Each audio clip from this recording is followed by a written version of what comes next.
we're getting ready for our head-to-head with Maryland. And after our last matchup was canceled due to COVID, so we're really looking forward to it. I talked to Locks and the past couple of weeks, and he wanted to play and we wanted to play, so we're excited that we're able to get this in.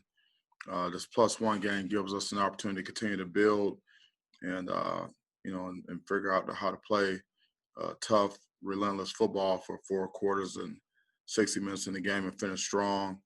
I want to again thank all of the state fans for all the support all season. Tomorrow is a big day for us for the program in this class, this 21 class. So we've all got a heck of a lot of work to do these last few hours. So just want to say thank you for hopping on today. As always, thank our medical staff. They've done a great job all year for us, just giving us a chance to practice and play, and they continue to do a great job as we prepare to travel to the East Coast this weekend. So with that, I'll open up for questions. Thanks, Coach. Our first question will go to Matt Charbonneau with the Detroit News. Mel, I know Saturday you said you hadn't been told much from the Big Ten, but it sounds like this is a game you wanted. Did you guys have any input at all in that you would play Maryland, or was it just by chance that this is the team you drew? I'm not sure about the details, like the behind the scenes and how it was all worked out. And I was just informed that we would play, and then I was informed later later on that day of the time, and so I'm good. It didn't. I wasn't rooting to play anyone. It was just I was looking forward to figuring out who it was going to be so we could make sure we can get the film broken down and get the scouting reports ready to go. And I know this obviously it's been a unique year the whole way, but having a game this week to prepare for, plus having signing day Wednesday, I guess just talk a little bit about the challenges of kind of putting this all together in this week, how that's different from most years trying to do both those things at the same time. Yeah, we've had this before. I've had this before where I was standing in practice with a cell phone in my pocket. And that's just kind of how it is with this early signing period. So it's not a big deal. You just got to sleep fast and do what needs to be done.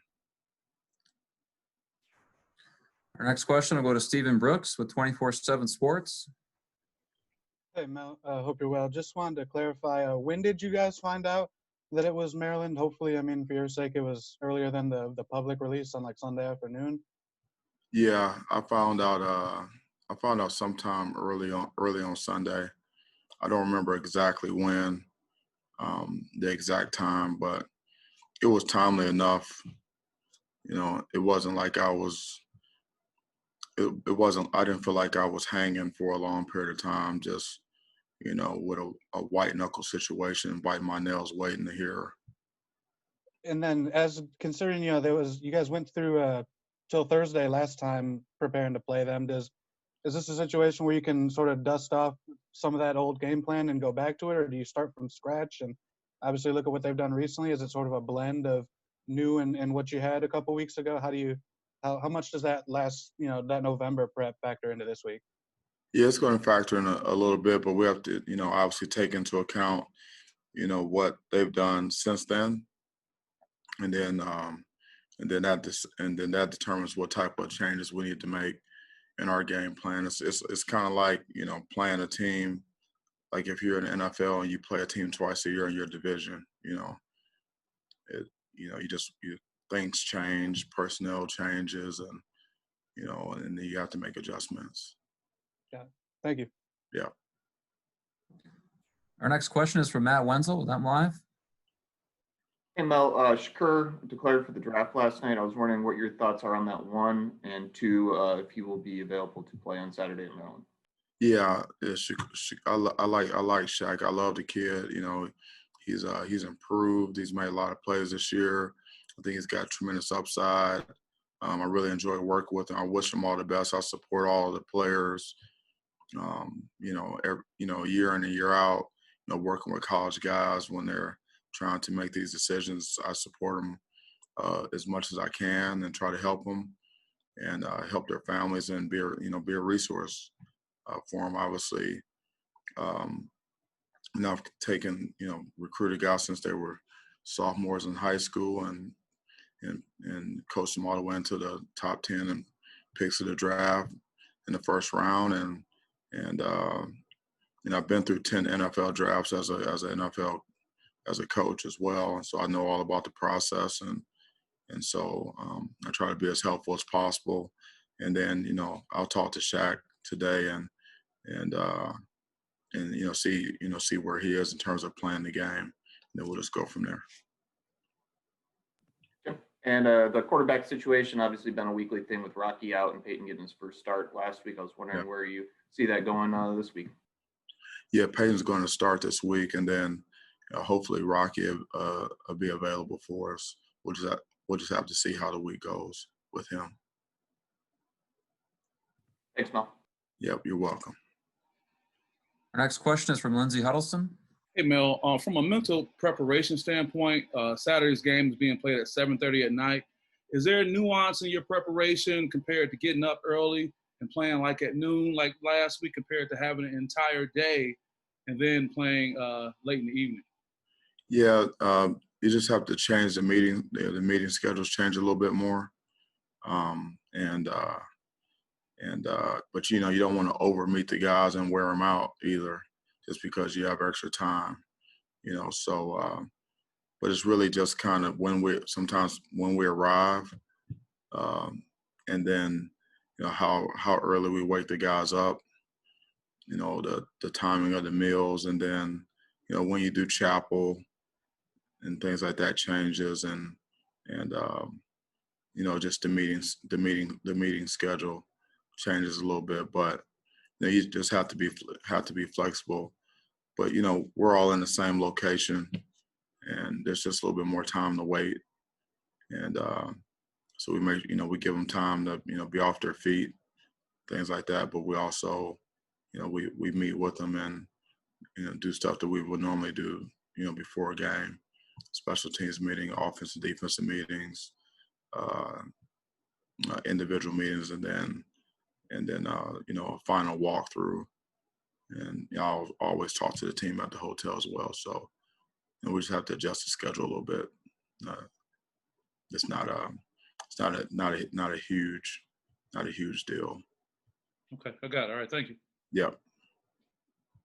Especially it's not a huge deal, especially when you have an entire week to get ready. Just quickly, do you manage some anticipation yourself? You have the desire to want to play early, but then you have to wait. How do you manage that part? Yeah, I just stay neutral. Even if I wanted to play early, I can't. So it's nothing I can do about it. It's like,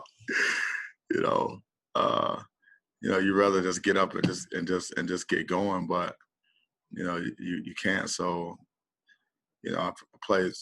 I've coaching so many late games. It's just you're just in that late game mode. It's you just gotta wait and be energy conservation is a big part of it. I get it. That's helpful. Appreciate it, Mel. Yep, you got it. Our next question is from Chris Solari with the Detroit Free Press. Hey, Mel, one, do you anticipate any other players skipping this game besides Shakur? It could happen. You don't know. Every year at this time of year, these discussions, they start weeks ago, and so you just have to see how it goes throughout the week and things like that. It's pretty normal occurrence that guys are making decisions on what they think is in their best interest. Has anybody told you yet at all that they made that decision? Yeah, we've had some discussions, but the discussions I've had with those guys are really, they're just private discussions right now. I don't have anything. I don't have any any news. And can you update the status of Chris Jackson right now, where he's at? Yeah, Chris hasn't been with the team, and I really don't anticipate him, being back with the team this season. And so, we'll assess everything with Chris, after the season when we're all wrapped up. Our next question is from Nathan Stearns with Impact Sports. Hi, Coach. Hope you're doing well. Last week, you talked a lot about having to fight for your guys in recruiting. One of your main targets, Audric Estime, gets offered by Notre Dame. How confident are you that he will remain at Michigan State, and what have you heard from him? Yeah, I'm not allowed to talk about recruits and things like that, individual guys. I'm not allowed to talk about guys until they're actually signed. So I can't make any comments about specific guys or things like that. I can tell you that in general, we do, recruiting is a competition. And competition is a lot about comparison. So it's very competitive. Recruiting is very competitive, and it's a daily process, and it never stops. Thank you very much. I appreciate it. You're welcome. Next question is from Jim Comparoni with Spartan Magazine. Hey, Mel, with the strangeness of the calendar this year, playing a game in mid-December, you're playing a game during finals week. This is the first time I can remember that ever being a situation with a football team ever. Basketball has to do with it. There's always a mental strain that Izzo has to go through, and it's hard for him to keep his team to play at an A level at the end of the week. Have you ever been through this? I don't know if you've coached at a place that had quarters. I think Colorado might have had quarters, but if that made a difference. But how is that factoring into this week as another challenge? Do you know if Maryland has that this week or not? Yeah, I'm not sure. Back when I coached in Columbus, we were on quarters. I'm not sure if they're still on quarters now. But you just have to make adjustments to the practice schedule. Sometime like today and Thursday, we're starting our meetings an hour later. We normally start a team meeting at 2:30. We'll start at 3:30. And then, we get with our academic support staff, and we have the schedules. We have the schedules for everyone's finals, and then we work around that. So if we have to move meetings or move practice or maybe even move something around in practice. Say, for instance, if a guy's got to leave early and we usually do 2 minutes at the end of practice, maybe we'll move 2 minutes up a little bit earlier in practice so he can at least get the 2 minute situation in before he's got to leave, things like that. And then if there's a tight connection like at an airport or something like that, we'll try to make sure they got food ready for them that they can grab and go, and so that they can eat and make sure they can get to where they got to go on time. Because finals is important, and we got to make sure that these guys can finish strong academically. So we make accommodations from a football standpoint. Also, we noticed more players on Saturday slipping and falling or slipping out of plays here and there more than usual. Yeah. Was there an adjustment there? In the old days you could adjust cleats and so forth. And I know it's later in the year, so the grass might be different than what your intel tells you what might be on the road. What did you see a bigger problem than usual? And is it as adjustable as it used to be with shoes? Yeah, it is. We did change some shoes. We did make some adjustments during the game and after pregame. Because they had guys sliding around. We had some guys sliding around, especially out there on the edges, around the numbers in certain parts of the field, and that that happens when you're playing on grass, and it just depends on the the condition of the field, and so when you go out in pregame and you're warming up, that's something that you should really you're checking that out as you do your drills, and and sometimes when you're on a field and you may have to change your shoes. You may have to go to a screw-in instead of a molded cleat. And sometimes you just have to adjust your footwork. Sometimes you can't get acceleration on your first step. You might have to get on your second and third step. You got to make sure you keep your feet, within the framework of your shoulders. Keep your feet tight, at the break point, so that you don't slip. But that's part of the game, and equipment is a factor. And we talked about it before the game, and we talked about it after the game as well. Okay, thank you. Our next question is from Colton Pouncey with The Athletic. Hey, Mel. I know we'll get a chance to talk more about recruiting tomorrow, but with the early signing period coming up, I was just kind of wondering, could you give a brief rundown of some of the traits you look for at certain positions when deciding to target a prospect? Yeah, I'm looking for first and foremost. I'm looking for guys that love football. That just that love to practice, and like to watch football, like to talk about football. And it's just really important to them. That's the first thing I look for. We have, like you said, try to be brief, but we have an athletic evaluation on each player.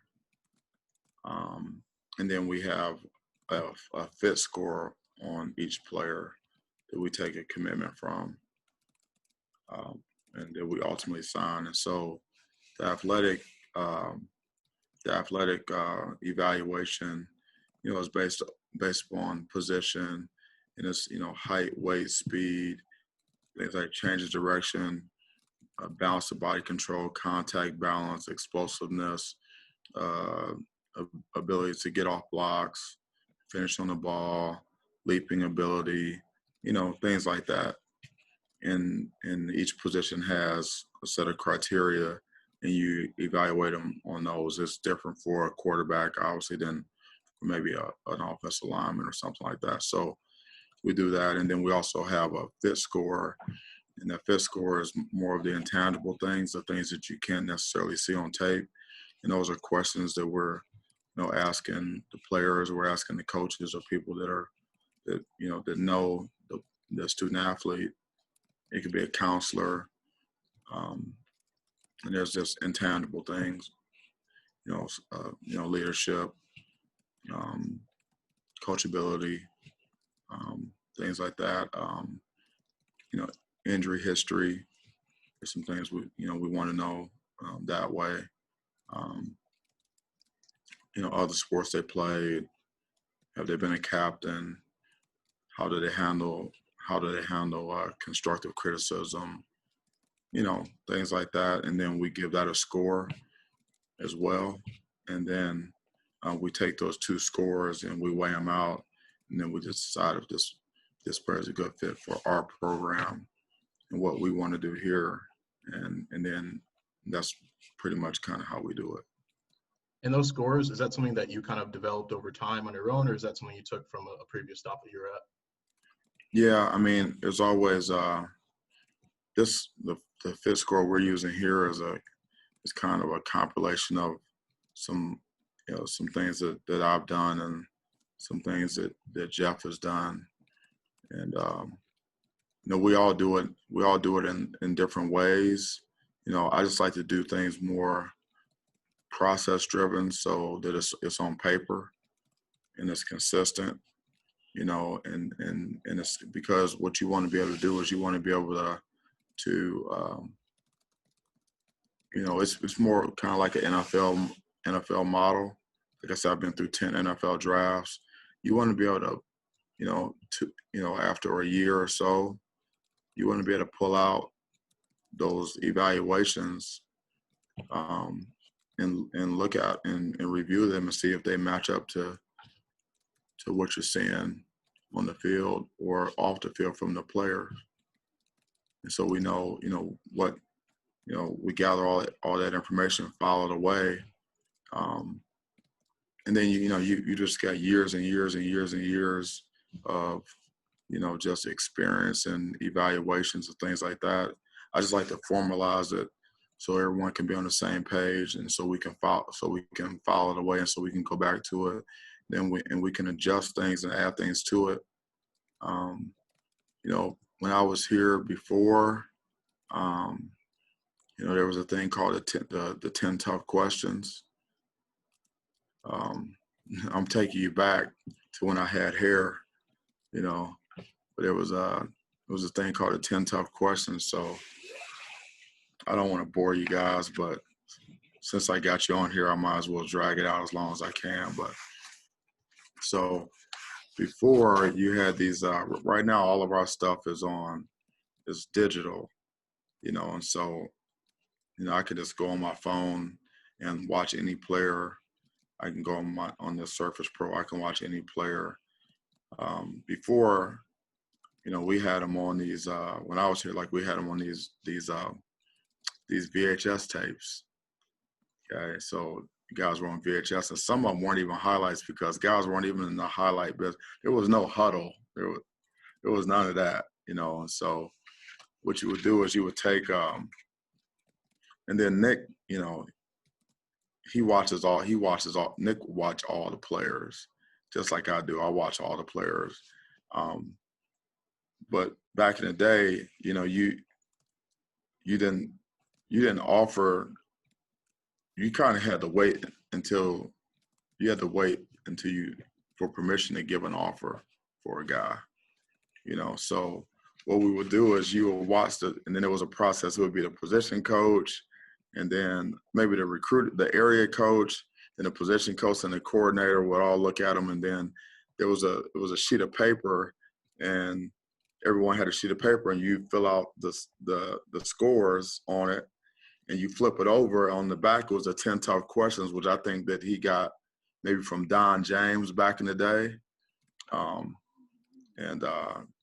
And so, and on the 10 tough questions, you know, things like, you know, how does this, you know, does this student athlete, does he play with pain? How does he do this? You know, it's all these tough questions you have to ask.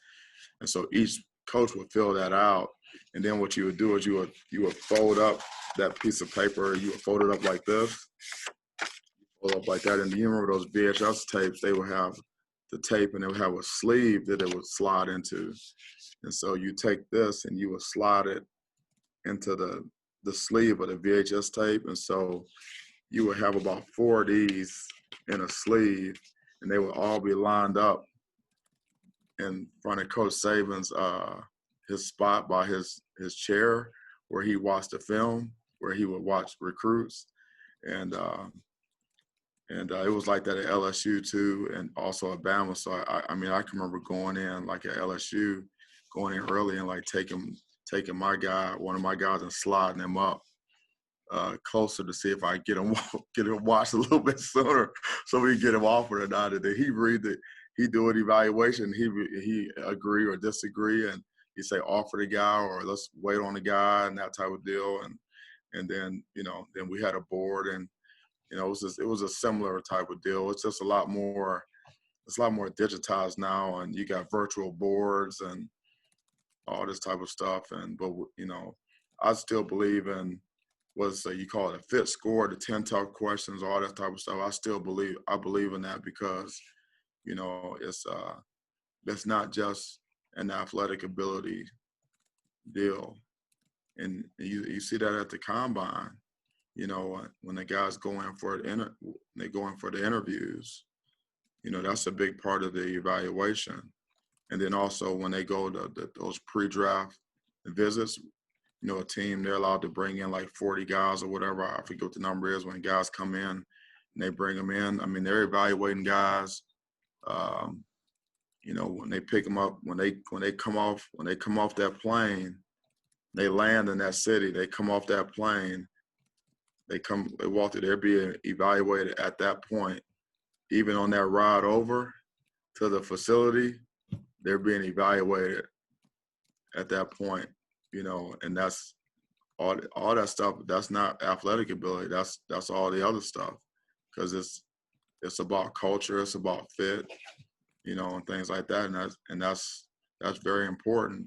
You know, everyone is not for everyone. I mean, you got to get on the right bus. You got to get on the right seat on the bus, you know, to make it work. And like the combine, the combine initially was the biggest thing in the combine is the medical piece. That's the biggest thing in the combine. It's not the 40 or the vertical. I mean, the guys already know most of that stuff. It's your tape, it's your tape, and then you got everybody goes through those physicals. You get the medical, and then those interviews, and so we have to do the same thing. Like we have to know medical history on a young man, shoulders, knees, ankles, what has he had, how many games did he miss because of it, how many practices has he missed, is there a concussion history, all those things that you need to know about a young man, because it's it's really it's an investment, right, for the school, for the university, and for our team. Thank you. Appreciate it. Yeah. We have time for just a couple more. We'll go to Audrey Dahlgren with WLNS. Hi, Mel. Some good insight there. Thank you. You're welcome. Please. Wanted to touch upon Shakur just for a second. When did you have a feeling that maybe he was leaning towards leaving? And then based upon your experience in the drafts, what about him will make him a good corner in the NFL if he gets that opportunity? Yeah, I talked to him a couple of days ago. I mean, I talked to Shaq almost all the time, quite a bit. A lot of these guys, try to, have a lot one-on-one discussions with them in my office or off to the side, making sure that, I have a pulse and, on the team and what they're thinking about. And so, we talked about it a couple of days ago. He's got really good ball skills. He has good instincts. He's competitive. He's not afraid, to match up. I think he's got good feet. He's got good leaping ability. He can play left and right, and he can also play inside in the slot, which is hard to find guys to be able to do that. And I think he also has special teams value. He's not tall, like really long, but he's not small. And there's a difference. He's built, pretty well. And he's a willing tackler. He plays with toughness. He's very intelligent. And he understands the game. And so, I think that he could be an asset to a NFL team. I think he could have a nice career. There's a process that takes place, and they haven't, as of yesterday, I don't believe it, they haven't really nailed down a date on when you have to officially declare because of COVID, is what I was told yesterday. And so you go through the process. You typically fill out the paperwork with the NFL if you're an early guy, and it'll say, and usually once you turn it in, it usually takes about 2 weeks to get back, and then usually it'll be like 4 different deals. It'll say projected first round, projected second round, projected third round, or return to school is a recommendation that they use with their, they have a panel. I think they got some scouts and some veteran guys, and they use Bledsoe, and I forget the other service, and they look at the early guys and they give that back. And then there's also, then also what I do is I call around to all of my friends in the NFL and GMs, and then I get, try to get a feel for what they think, where they have them, where they think they're going to go, and then I provide them the information and say, hey, this is what I'm getting from these teams, and and then they make a decision. Sometimes guys decide to come out, and then sometimes they decide to, maybe that's not the best thing. They decide to come back. Maybe they say, hey, you know what, I wanted to get my degree or whatever. That's happened before. So, I leave the door open for guys if because there's a period of time in there where they can change their mind based on the information that they get. And so, I want to help them as much as I can make a good decision. And then once they make a decision, then help them with the process, even if it's, helping guys prepare for the interviews and things like that, or talking to teams for them, or telling them what to expect and things like that, or training or whatever, helping guys out as much as I can. And could I just have one follow-up real quick? This is just about Maryland with Coach Loxley.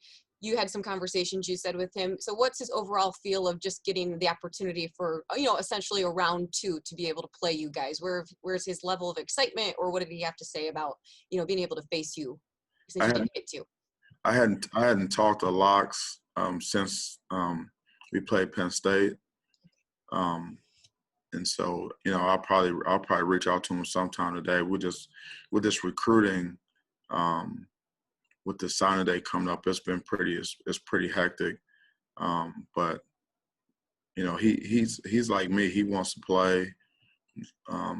He wants to. He's developing his team and trying to find out about his guys. He wants to compete, and he wants to have opportunity to win games and things like that, just like I do. And so, we're all for playing and competing. So I'll see if I can catch up with him later on today. I just got to check on him, see how he's doing as well. He's recovering from COVID, and they got a couple other coaches, maybe 1 or 2 more guys. And some of those guys, obviously like John Hope is a good friend of mine, their defense coordinator. I coached with him in Chicago. And so, I'm just checking with, I check in with those guys and make sure, see how they're doing personally. And then we, when the game starts, we're trying to rip each other's throats out. So. Thank you. Yeah. Last question, we'll go to Rico Beard with 97.1 The Ticket in Detroit. Hey, Coach, have you guys given any talk or discussion to the fact that if you're asked to play in a bowl game, is that something that your team would be open to doing? If we were asked to play, I would love to play. I want to play. I want to practice. I want to compete. I want to get more practice time with our guys. Keep developing our guys. Seeing how far we can take this team and what this team can become before we turn the page to our offseason conditioning program and then leading up to spring ball and things like that. So I want to play as much as possible. I'm used to coaching a lot more football and used to playing a lot more games than this. And so, shoot, if we can get anything going, I love to play, man. If we can get something going, we can get a pickup game going unofficially somewhere. I'll do that. We need to play. We need to play football. Also, Coach, real quick, you guys really did a number for Spartan fans, breaking out the Gruff helmets. You mentioned before that when you were going to play Maryland, you were going to have the script State. You guys going to follow up with that this week? Yeah, I think we'll know more about that on. I think on Thursday is when that usually gets rolled out. But I'm open to doing some different things and be responsive to our fans. The most responsive thing we can do for our fans is win. So that's where my focus is right now, is preparing our team for this +1 game, and then recruiting like crazy to help improve our team. But obviously, whether it's uniforms or helmets and logos and things like that, that's part of the allure, part of college football. And what I do know is certain logos and certain logos in uniforms and things like that, they resonate with people in different ways, and they evoke emotions and memories of, eras, and which is a good thing, because that's interest and passion in our team and for the university. So I mean, that's a, I don't take that lightly. And so I know that there was like a groundswell of support for Gruffy, Sparty. I know that, state, and I reference, I use the word, I reference Michigan State as state often, because I know that's a part of our history, and then, and so, I'm into the Block S, with when we honored the great George Perlis. That was special. I've always, being a Big Ten guy myself, and coming from Cleveland, always thought of, at my age, I always knew Michigan State as Block S. That's how I knew Michigan State. And so depending on your age and your era and when, how you grew up and all that, whether it's a Sparty or a Script State or a Block S or, what we have now with the most recently with the Spartan, the Spartan helmet logo that we have now, it just means different things to different people, and we're trying to find that sweet spot, so we can, be as responsive to as many people as we possibly can, because we, all of our fans are important, all of our alumni. I think we all have over 550,000 living alumni. And then also wanted to give a shout out to our Spartan dogs out there. We had quite a few of our Spartan dogs the past week and a half have sent videos in to us, and we've showed those videos to our players. Like after practice, we go over to the board and watch videos, and they talk about what a Spartan dog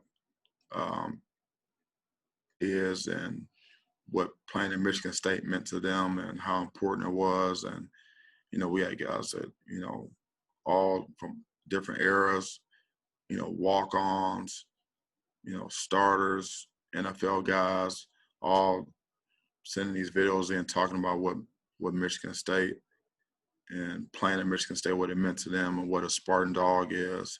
Because, I really believe that tradition is a big part of the culture of your program. And we're really trying to connect our current team, our current roster to the players that have paved the way before them. We're working hard to make that connection. I believe that's critically important. And so, history and tradition and things like that, it's just something that we're just constantly, looking to build upon and grow. And we want to have our Spartan Nation. We want to have it tight, cohesive, everyone moving in the same direction. Everyone knows, what our goals are, is to win championships and be in that championship conversation year in and year out. We want everyone to know that we're going to build our program. We're going to build it the right way. We want to build it with guys that first and foremost want to be at Michigan State. They want to get a degree from this great university and have the ability to do that. They love football. They put a premium on toughness and competing, and not a sense of entitlement. Prove yourself every day, have a chip on your shoulder, and always looking to improve, sense of urgency, attention to detail, respect, hard work, roll your sleeves up, not a lot of French pastry, mostly meat and potatoes. That's how we feel that Spartan Nation is. That's what being a Spartan is, a Spartan dog. And so we're trying to get everybody connected and moving in the same direction to build this thing. And everybody's going to be a part of it. Thanks, Coach. Appreciate it. Yep. Thanks, Coach. We appreciate your time. We know you're busy. We'll see you tomorrow for National Signing Day. We will see you tomorrow. I'll make sure that I'll have my Visine or Lumify or whatever ready to go before I get on with you guys. Thank you so much. I really appreciate your time. We will see you soon. Go Green.